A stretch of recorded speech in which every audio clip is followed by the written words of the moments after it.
Hey, what's up, guys? Sorry the lighting is so bad. I don't really have a setup here, so I just wanted to record a video for fun.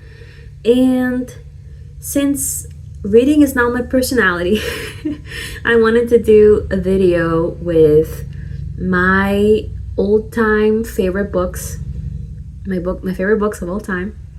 So I actually did like a little drawings of like the covers of the books, and I show this at the end, but basically I just want to talk about just the classics, my favorites reads of last year, and just like what I've always enjoyed. I have very particular taste, so I like a little bit of classic, a little bit of fiction slash romance, like young adult fiction. Okay, let's get started. Sorry. The first book that I'm gonna mention is The Hobbit by J.R.R. Tolkien. You definitely heard of the Lord of the Rings series, and this is the prequel to that series. I actually haven't read the full series, but I always thought that The Hobbit was a really easy read. It was really easy to read it, and that's why I had such a fun time reading. Like, I couldn't stop when I started. So I think that's a good sign of a good book. So if you want to get into reading, I recommend The Hobbit, especially fantasy reading. Next, I want to talk about another sort of very well-known classic, it's called The Catcher in the Rye by J.D. Salinger. I read this for English when I was in high school. It was mandatory reading, but it really has stuck with me through the years. I actually bought a physical copy, and I think Catcher in the Rye definitely gives that perspective of a teenager in New York just living his life and experiencing teenager years. It's hard to explain because if you haven't read it, basically the writing is very cool, and I really there's one scene that sticks out to me, but I can't really talk about it because it's kind of yucky. But he sees, I'll talk about it, whatever. He sees two people spitting each other in through a window. I don't know why that scene sticks out with me, but basically I just thought, it's the in the mind of a kid growing up, it's kind of what the fuck are they doing? But it's a good book. In New York, perfect setting. There you go. The next book that I'm talking about is a romance book, more more teen or young adult. I would say teen. Romance. Is called The Sun Is Also a Star by Nicole Yoon, and it's basically about a Jamaican girl and a Korean boy falling in love within a day, within 24 hours, because the Jamaican girl visa is expiring and she needs to go home after that amount of time. And I thought it was really good. There's a chapter that's in the perspective of the TSA worker that interacts with the Jamaican girl, and I thought it was, I don't know, it was so freaking good. I just loved it. Then I'm gonna add another one to this list, which is gonna be The Little Prince. I thought that this kid's book was actually very influential to I guess with my taste. You could be if you don't like The Little Prince, you don't like me. This book is amazing. The Little Prince is a children's book that goes in depth about what is life, what is it to be a human, because very reflective of to what is to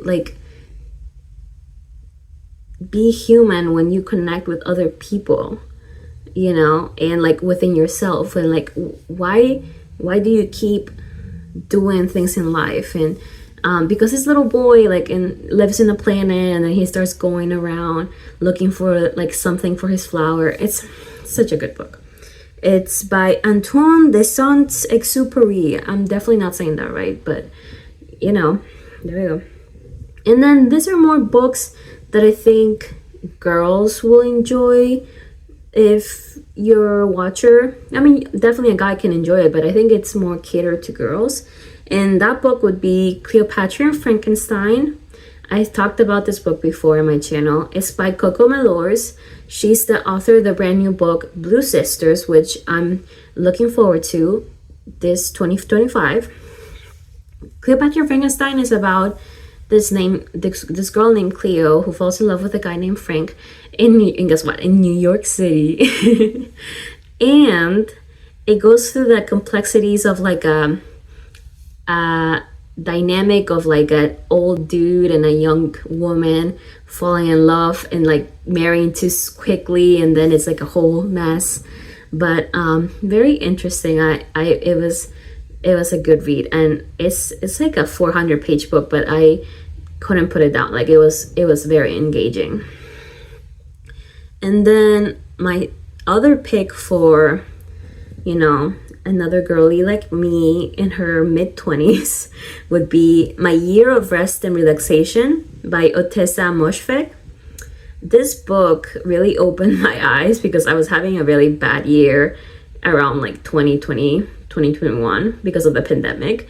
But basically My Year of Rest and Relaxation is about a lady that is sleeping through that entire year. Like she takes sleeping meds to keep sleeping during the day, trying to avoid life. And it's like written in a really humorous way. I literally read it in one day. It was amazing. It like changed my life. So it was like, okay, like you can't let life, you know, pass away. Like, you know, life is too short. You can't just be slipping through it. So that book really made me like get out of bed and be like, no, I gotta be productive. All right, my next pick, which I think is better than the show, but you know, Normal People by Sally Rooney. Normal People by Sally Rooney is a book that's been talked about by many people in Book Talk, YouTube, and it's very well known, I would say. Normal People by Sally Rooney is about just a romance between two people, but it's written in a way, like for example, like Sally Rooney doesn't like to use quotation marks when people talk. That's one thing. The other thing is that the ending is very definite and will make you appreciate your previous breakups and relationships in general. So Normal People is not for the faint of heart. I would say if you want to read Normal People and you've already dated some people, it will make you reflect on your own life. So that's something.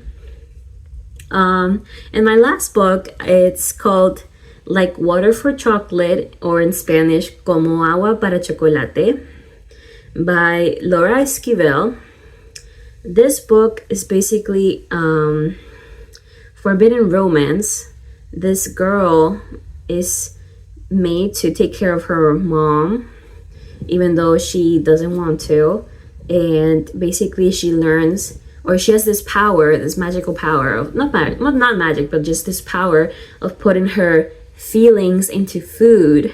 So it like evolves, and like there's a lot of like recipe talk that is like also merged with like sexual talk. It's very interesting.